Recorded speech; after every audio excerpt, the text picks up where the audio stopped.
In this video, I'm going to show you how to export CapCut video on PC. So as you can see, everything is done. My project is ready to be exported. It's pretty simple, but it doesn't matter because the aim of this video is just to show how to export it.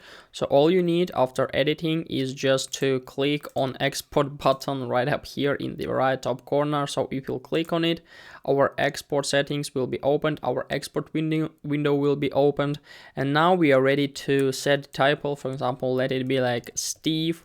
We can also change the export folder by clicking right up here. So after that, just choose the necessary folder, let it be like still desktop, and here you will click on video exporting and we'll click on this button. Sometimes this window could look like this. So if you click on this triangle, our settings of exporting will be opened. Here I suggest you to choose the settings you want.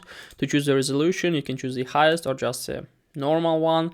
The bitrate recommended, the format MP4 or just MOV, the frame rate, maybe it's 30 fps or 60, let it be like 30. And after that, our video is ready to be exported, and if you click on export right up here, the process will begin, and just in a few seconds everything will be ready and will be ready to watch our results. So if we'll open it, we can see that our video is already right up here. So it's successfully exported on our PC. I hope, guys, this tutorial was helpful for you. If it is, please like this video, subscribe to my channel and write your comment. Goodbye.